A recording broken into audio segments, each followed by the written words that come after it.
Salut les jeunes et surtout Ramadan Karim.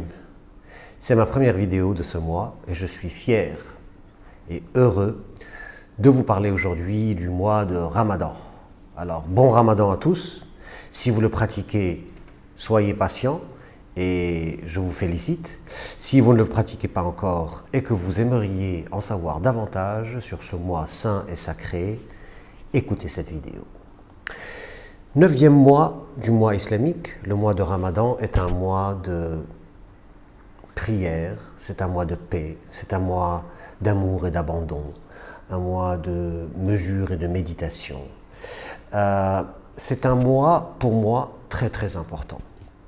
Je ne suis pas quelqu'un de très religieux dans le sens que je ne pratique pas beaucoup la religion, je ne fais pas les 5 prières que je dois faire comme bon musulman, mais j'attends impatiemment chaque année le mois de Ramadan, parce que c'est un mois très particulier pour moi.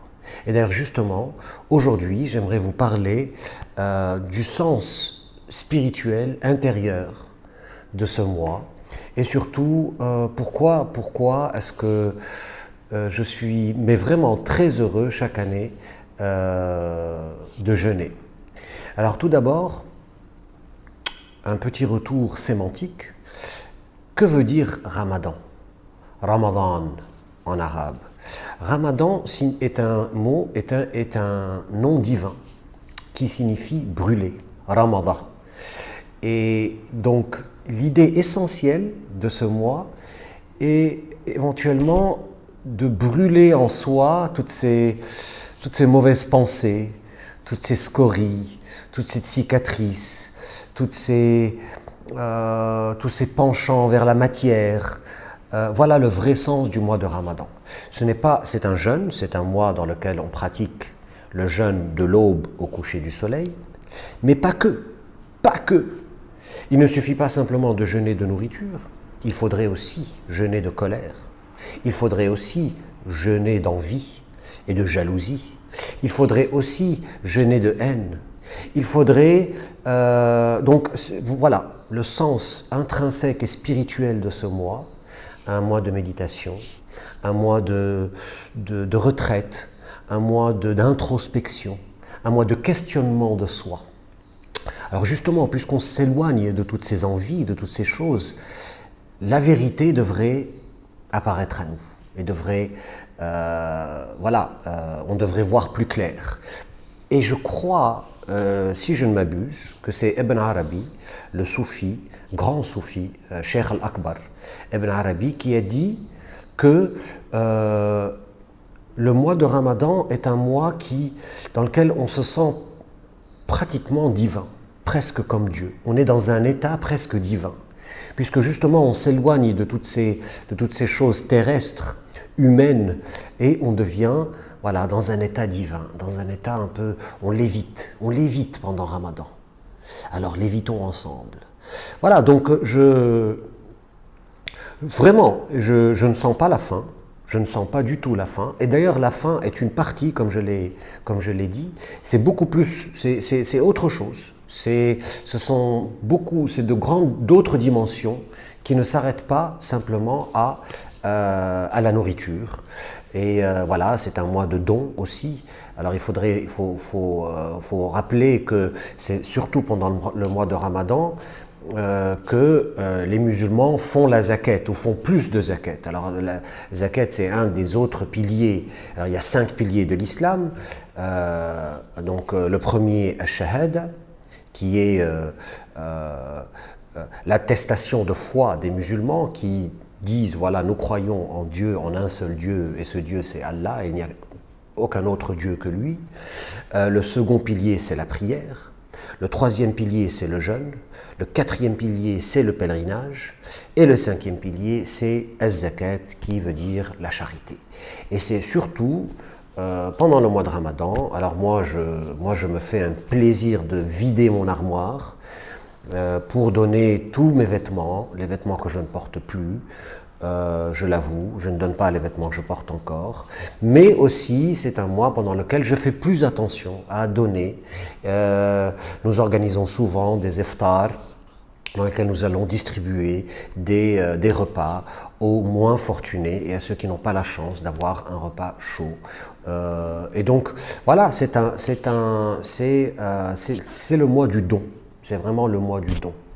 Et je regarde un petit peu mes notes pour voir si je n'ai rien oublié. Donc voilà, on se soustrait de plus en plus à notre côté humain, on s'abandonne. Et d'ailleurs, islam, hein, le sens de islam, l'islam, c'est l'abandon. Et c'est l'abandon vers voilà, cette puissance, cette force, cette force vers laquelle on est attiré sans savoir pourquoi, et qui est, je ne sais pas, pour moi c'est le bien. Pour moi, c'est l'humanité. Pour moi, c'est l'amour. Alors pour d'autres, ce serait Dieu, oui. C'est pour ça que j'ai vraiment une conception très intime, très personnelle. Et c'est pour ça que, voilà, tout ce que je dis dans cette vidéo n'engage que moi. C'est mon avis, c'est mon opinion. Et je pense que la religion, d'ailleurs justement, on va en parler maintenant. Bien sûr, on va parler un peu de calcium quand même. Mais je pense que la foi, hein, si on devrait parler de la foi, ou si je voudrais vous parler de ma foi personnellement, je pense qu'il y a deux types de foi. Il y a un premier type qui est une foi communautaire, qui est une foi horizontale, qui est une foi normative, qui est une foi qui est liée au texte et surtout à la lecture de ces textes, à l'interprétation de ces textes et surtout aux lois qui sont contenues dans ces textes. Voilà, donc c'est une foi normative et communautaire. Et puis, voilà, on sent un petit peu, tout le monde applique les mêmes règles et voilà ce qui fait la communauté. Je suis beaucoup plus proche d'un autre type de foi, une foi verticale, qui n'est pas horizontale. Donc c'est une foi sentie, une foi goûtée, une foi dans laquelle on ressent plus les choses, et une foi voilà, verticale, c'est-à-dire c'est une relation intime avec cette puissance, avec cette force, avec cette lumière. Et c'est pour ça qu'elle est extrêmement difficile à communiquer, hein, contrairement à la foi normative ou la foi communautaire qui pourrait s'expliquer. La foi verticale, spirituelle, intime, est une foi gustative, c'est une foi qui se goûte, c'est une foi qui se ressent, c'est une foi intime et personnelle. Et voilà, donc je pense que voilà, elle ne se transmet pas de père en fils, de mère en fille, elle n'est pas, on ne naît pas avec, elle est de l'ordre de l'acquis et du vécu.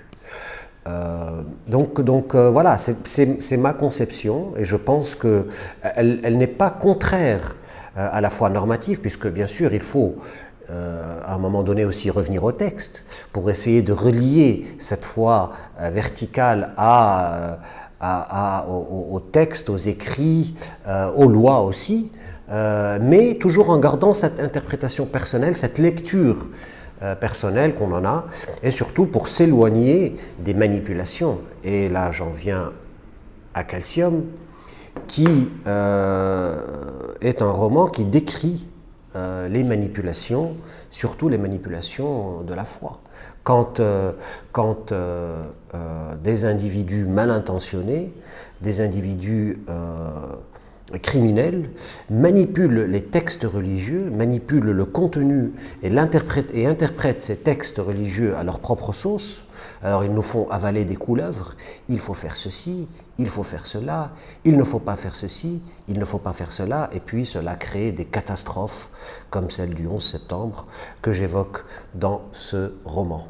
Donc justement, je pense que ce mois de Ramadan est une bonne occasion pour nous de faire cette introspection, de nous éloigner des manipulations et de ces dogmatismes, de ces règles qu'on essaie de nous faire avaler, et de suivre finalement notre cœur, de suivre et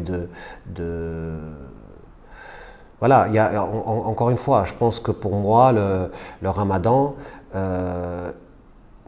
c'est pratiquement un jeûne du silence aussi. C'est une abstinence de parole aussi. Il y a dans l'islam beaucoup d'actes. On nous demande l'acte, la prière est un acte, le pèlerinage est un acte. Tous les piliers, finalement, ces 5 piliers dont j'ai parlé, tous ces piliers sont des piliers basés sur des actes, des actions à faire. Et le jeûne du mois de Ramadan est le seul pilier qui n'implique aucun acte. Au contraire, qui implique l'absence d'actes, l'abstinence d'actes, la réserve. Voilà. Donc, écoutez, voilà, c'est ce que je voulais dire. Je vous souhaite un Ramadan spirituel. Si vous jeûnez, je vous encourage et je vous félicite. Et je vous dis Mabrouk, parce que le jeûne est une fête, est une célébration. Si vous ne jeûnez pas, que vous ne pouvez pas jeûner parce que vous êtes malade, ou que si vous êtes indisposé, ou si vous voyagez, bien que de nos jours on ne voyage plus beaucoup, mais si vous ne pouvez pas jeûner, sachez que le jeûne n'est pas uniquement un jeûne de nourriture, et qu'il y a d'autres manières de jeûner, et que vous pouvez finalement toujours jeûner à votre manière. Donc voilà, si vous êtes curieux par rapport à ce mois, parlez-en autour de vous, documentez-vous. Vous pouvez toujours aussi m'approcher. Je serai ravi de répondre à vos questions si vous en avez, de vous parler plus encore de ma conception de la religion. J'aimerais finir sur une décision qui m'a beaucoup impressionné à Dubaï, ici. Tous les mois de Ramadan, pendant toutes ces années, il y a comme une règle qui s'institue et qui est il ne faut pas manger dans la rue, il ne faut pas boire dans la rue pendant le mois de Ramadan. Les restaurants aussi mettent ces espèces de rideaux, de barrières, comme ça les gens qui jeûnent ne sont pas tentés quand ils regardent ceux qui ne jeûnent pas en train de manger ou de prendre leur repas. Et cette année, il a été décidé de lever le rideau. Alors moi je trouve cette décision exemplaire, exceptionnelle. Alors il n'y a plus de barrière, il n'y a plus de rideau, il n'y a plus de mur, il n'y a plus de voile.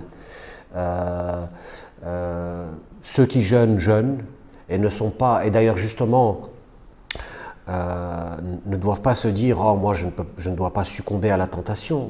L'objectif du jeûne est de ne pas être tenté et de se maîtriser. Alors si on va dormir toute la journée et se réveiller juste avant la rupture du jeûne, ce n'est pas un jeûne. Hein? Je pense à tous les jeunes qui jeûnent de cette manière. Si voilà, j'interdis à tous ceux qui sont autour de moi, au bureau par exemple, de manger devant moi ou de boire devant moi, je ne jeûne pas effectivement, je me facilite la tâche. Donc ce n'est pas un vrai jeûne. Donc pour moi, et je salue cette décision des autorités ici à Dubaï, franchement une décision courageuse, une décision lucide et clairvoyante, de permettre à tout le monde d'être libre. Alors ceux qui veulent jeûner, jeûnent, ceux qui ne jeûnent pas. Et puis voilà, on mange, on boit, au vu et au su de tous, dans la rue, sans amende, sans honte, sans se cacher. Bon Ramadan à tous. Si vous me suivez, je posterai quelques... Alors c'est un mois pendant lequel on cuisine beaucoup. Donc surtout on cuisine tunisien. Donc voilà, j'essaierai aussi de vous montrer quelques plats succulents sans vous tenter de la belle cuisine tunisienne, mais aussi libanaise. N'oublions pas la succulente cuisine libanaise. Il y a pas mal de buffets d'iftar ou de tentes d'iftar ici à Dubaï. Covid ou pas Covid, on est toujours là et on va continuer.